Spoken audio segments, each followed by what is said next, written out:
I'm fine. How are you? It's been sort of a crazy 18 months or so. I don't think you could pack more in if you tried.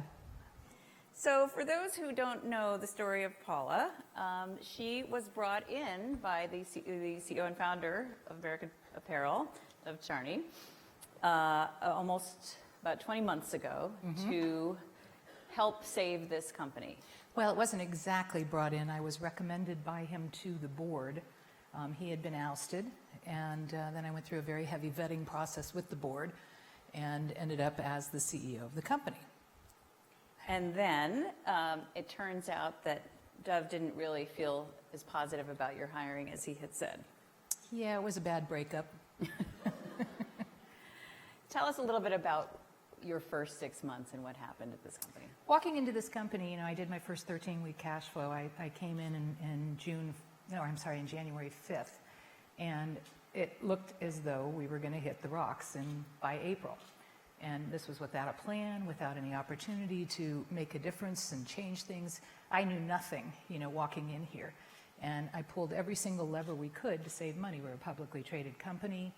We had millions of units of slow-moving inventory. It was a company that had lost 400 or plus million over the last 5 years, hadn't made a profit since 2009, and was the largest apparel manufacturing company in the United States, with almost 9,000, somewhere between 9 and 10,000 employees.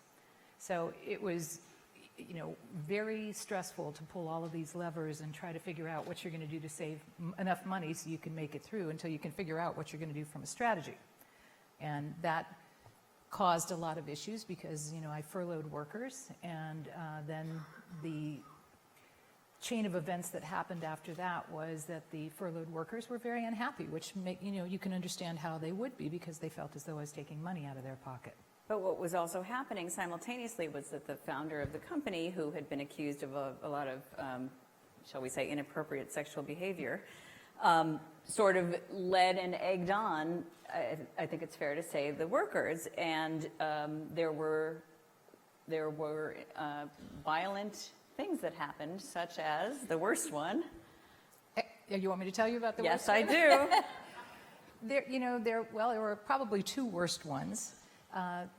Every day there would be a group out in front that would be handing out pamphlets that would say all of the horrible things, that I was going to take it offshore, that I was going to I was going to move to El Salvador, to Mexico, to you name it, I was moving there. I'd never had any intention of moving American Apparel anywhere but keeping it in the United States. But, when people are fed that every day, and they get scared. And there was one day that was, they brought out a beautiful piñata, with a life-size piñata. And in fact, it was about 8 feet tall, with my picture on it, my face. And it was actually probably the turning point, because most of the workers, the skilled laborers that were there, are women. And even though they were concerned about losing some of their hours, before I got there the year before, there was $14 million in overtime. We simply couldn't afford that. So I cut out the overtime. But when they saw a group of, rabid employees out in the parking lot beating up my piñata, it was extremely disturbing, because it looks like you're beating a woman. And I think that this is, by the way, not to continue back to the YouTube discussion, but it is available on YouTube. I, in fact, watched it, and it's actually very difficult. Did you make it all the way through? Actually, I did not. No, most people can't. Yeah. Yeah. So she's the CEO of a T-shirt company. I mean, this is not, no offense to you, but this is not President of the United States. We made some pants and some jackets. It wasn't just T-shirts. So you didn't really sign up. I could outfit you in case you need a dress different from hers.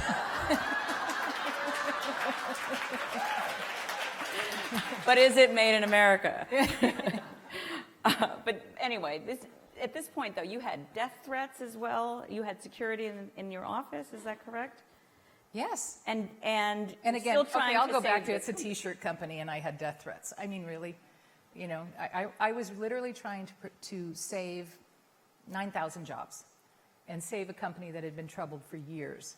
And it did get misconstrued. Most of the people got it, and after a while they pretty much all got it. But there was a picture of a corpse that looked remarkably like me that was sent. And, it's like, wow, that's What did your daughter say about that? Nobody was very happy about that, But you stuck to it. Now, the company did go through a restructuring. Yes. But you intended to bring this company Yeah. back. I did 3 100-day plans in 300 days, okay? That's all we did was make 100-day plans for different audiences depending on what we had to do. And it was always the same. We needed enough money to be able to buy product, to put in our stores, and to have in our wholesale, because it was a blank company, blank T-shirts, where people printed on them. And the whole idea is that you have to have the right inventory in the stores, and you have to have the right inventory, for wholesale. It's not rocket science. It just takes cash. And the first year was literally Sophie's choice. It was making a choice every single day between, do I do wholesale? Do I sponsor retail? Do I buy enough product for e-commerce? And, the answer was, you don't have enough money to buy anything for anyone, or enough for anyone. So the turnaround plan that I created in March of the first year that I was there is still the same turnaround. You get good product in the stores that is trend right, and it will sell. And, the first full delivery that I was able to do is actually this fall. And it's from what I hear, working, starting to work. However, you're not going to be there No. to see it work No. because in September you resigned. I did. Why? It's the beauty of being an adult. That you have choices and crossroads when you come through your career, and you have to make some decisions that are worthwhile to you. And I think that the primary thing that one has is their integrity. I always said that this would be a company, while I was at the helm, that would make product in the United States. The board and ownership had decided that they wanted to sell the company, and I decided that it was time for me to leave. And today you have announced actually that you have a new position. I do, and I can outfit you again. And I'm hoping that most of you have some of this in your closet already. But I am the CEO of it's Delta Galil, which is a publicly traded company on the Israeli Stock Exchange, has purchased 3 brands, contemporary brands, and it's Splendid, Ella Moss, and 7 Jeans. So I need your support. Ooh, you got oohs and ahs on that. It's beautiful product, and I need you all to go shopping. Well, congratulations on that. Thank you. I want to get to questions, but I also want to bring up one thing that, American Apparel was kind of known for 2 things. One was the Made in America, which obviously has taken on a political context this year, and also some of its more provocative advertising.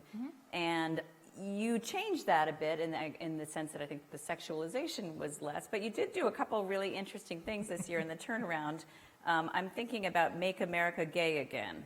Make America Gay Again, yeah. That was, it's the one gay woman in the room. I don't know, I can't see you, it's okay.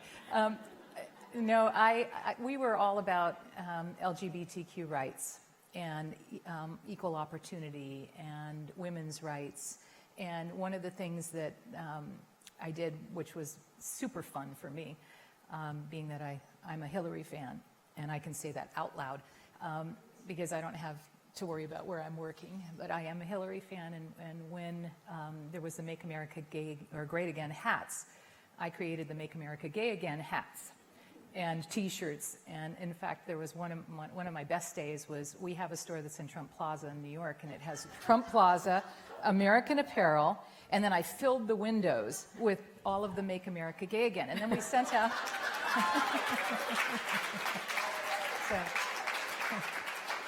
And we sent out on social media to go and take a selfie of yourself and post it in front. And there were thousands of people that took selfies of, wearing the Make America Gay Again hat, standing in front of the American Apparel and in front of Trump Plaza, which, my fabulous legal counsel was a little concerned about. But, it was great fun for me.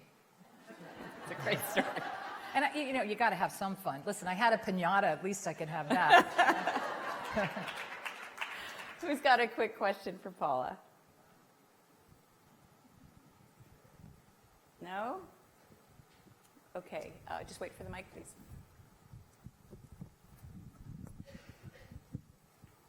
I'm Joanna Sahovich with Chamberlain Group. I think that all of us have been in positions where we've had the best interests of our workforce in mind, but the message has been misunderstood or overblown or mistranslated. What would you have done differently in terms of transparency or communication or anything else so that the workforce would get your intent a lot sooner through the transformation? Well, it was a labor movement that had, where they signed up for a union bud. Now, there were actually, all of the officers in the union were ex-employees.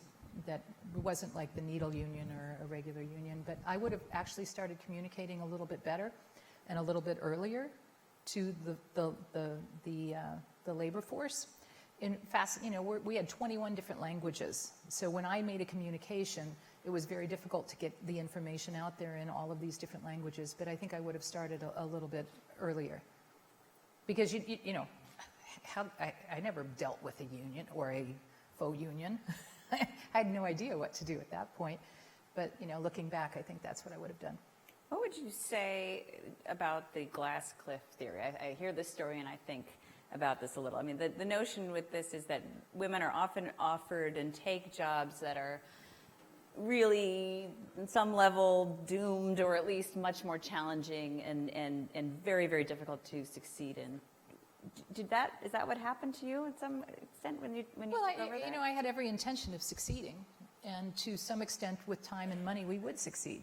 But life, you can't always get what you want, and I do think that this was a very challenging turnaround. It was an extremely challenging turnaround from day one, and I think specifically, though, this board was looking for a woman who could be the antacid to the acid, So, but in general, I think that women check their egos at the door, try to get their job done, and if you're stepping into a turnaround, and a lot of times those are the jobs that you get offered, or to be the CEO of turnarounds, that you're not going to win every one. You're not. But in general, I think you still have to give it your best shot. Good for you. And any lessons that you will take to your new job? Oh my God. Assuming they don't greet you with a piñata. I've had 55 lawsuits from the founder and many of his colleagues lobbed against the company. I got sued for handing out popsicles and NLRB charges and hot days to the workers. You name it. I think I've learned so many things. I've learned about proxy battles, and I do think that and this has been the theme throughout. I built an awesome team. This was a team that we felt like we had gone through a war together. And I think it's all about the people. It's all about putting the right people in place, and it's all about empowering them to do what they do best. So. Those are wonderful lessons, and I hope that you have a much more calm, relaxing, or at least normal tenure in your next experience. I don't have a bodyguard here, so it's already better. So. Paula Schneider, thank you so much. Thank you.